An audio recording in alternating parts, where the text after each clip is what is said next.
Well, as the title states, we'll be talking just simply about what do the Browns do with the running back position now that Nick Chubb is likely gone. And we'll talk about that in just 1 second.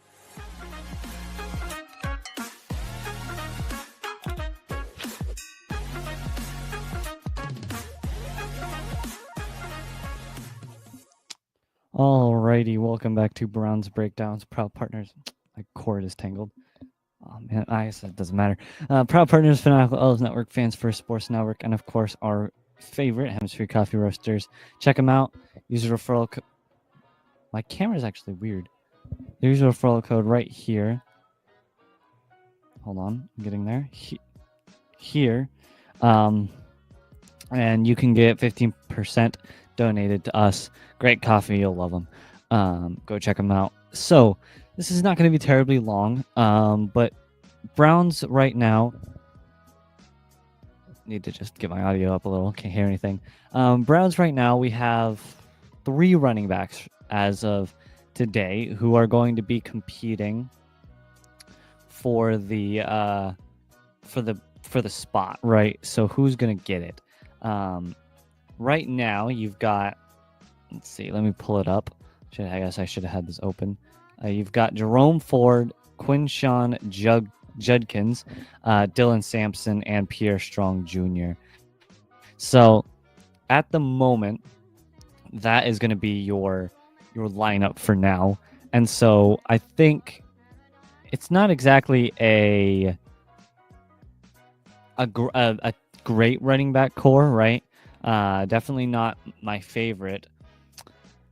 But I think he isn't. I don't think that we have a bad lineup. I just don't know if it's that great. So looking right now at the Browns, Jerome Ford would be the starter most likely for the Browns. It would be Jerome Ford at the starting position, and then Quinshawn, and then our 2 rookies, and then Pierre Strong at the 4th position. But we've seen Jerome Ford. He's not bad.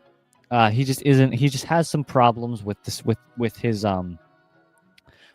running back decisions. Right, he decides to go laterally when he should be going to the forward. Right, and that works sometimes in college where everyone isn't the best of the best. But in the NFL, you can't really go laterally without losing yardage or just not having a good play of only 1 to 2 yard gains. So that's something he needs to work on. That's thankfully mostly trainable. And then the 2 rookies coming up, right? Quinshawn Judkins. And if my stupid website would work, I could rename the last guy. Quinshawn Judkins and Dylan Sampson. That's right. So those 2 guys are going to be the rookies competing for the number 2 and 3. I think the best solution to this, though, is going to be a running back core of you just get whatever you get, right? So so they alternate, they split the workload, right? So Pierre, I can't think. Jerome Ford would maybe get like 1st and 2nd downs or 3rd and short situations. Quinshawn Judkins might get 2nd and long situations, right? I think it's smart to split the workload between everybody to give everyone some rest, right, initially, and then also to give everyone some time to play out on that field, right, and get the game time moments. So it's sort of a, you got to just split the workload to the capacity of giving them the best situations they're good at. And so I think that's what I would do, is be splitting the workloads, because the Browns, we don't really have a good running back that can just hold the whole workload.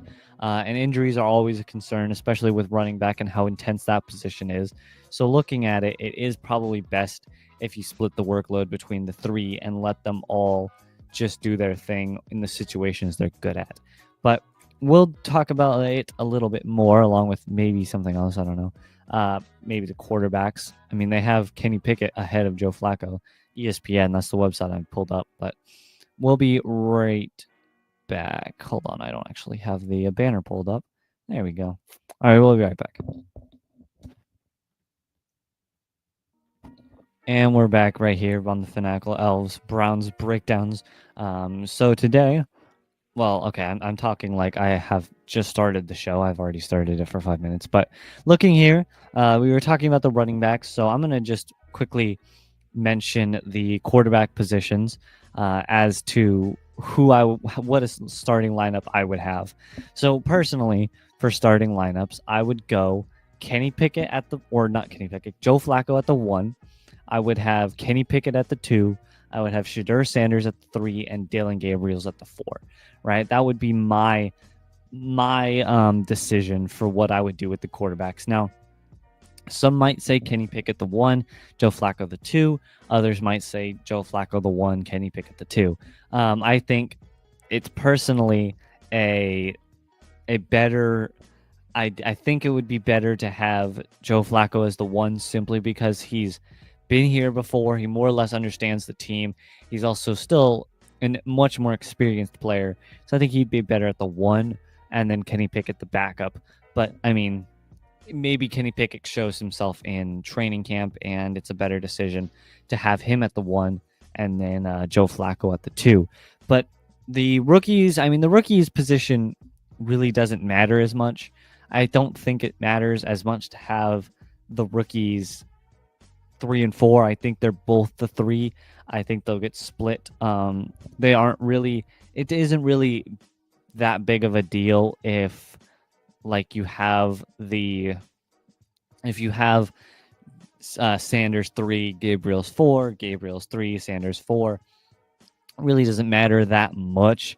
I think they're both going to get similar workloads, depending on.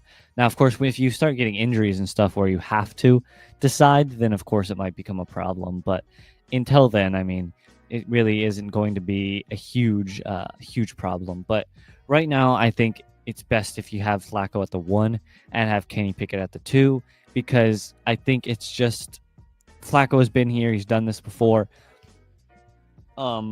He's had decent performances.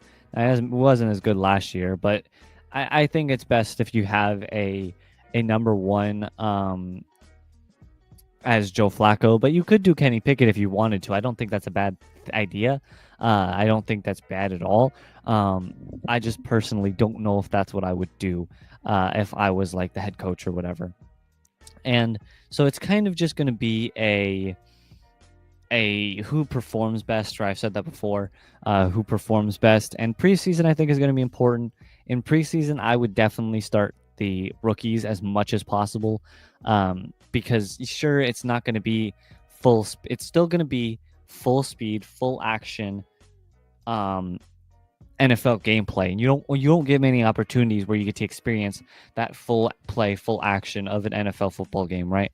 And so, yes, I know that's going to be the backups and the third strings for the opposing team, but even the backups and the third strings are still going to be playing at that full NFL pace and speed. And so you need to look at it as you have 18 to 20 chances for your quarterback to get full speed, full intensity, true NFL gameplay. And that's really the only way you can tell if they're going to be good or not, is through that type of gameplay. And so I think it's important that the quarterbacks and the running backs that we were talking about in the beginning to get their reps in the preseason, because yes, they won't be playing the starters and the best of the best for the opposing team, but they're still going to be getting full speed reps against full speed opposing players. And I think that is invaluable no matter who you're playing against, whether that be the starters, the backups, or the third stringers. You're still getting that full speed, and that's an invaluable thing you can have for your players, is getting them that full speed play.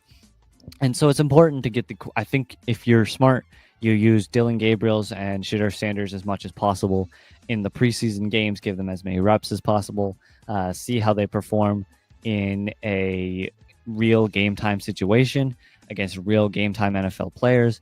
And if they do well, then you may be looking to starting them for a game or two. And if they do poorly, then you can maybe look at the other guys or whatever.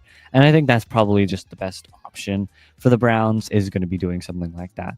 But again, short podcast, so that'll be about it.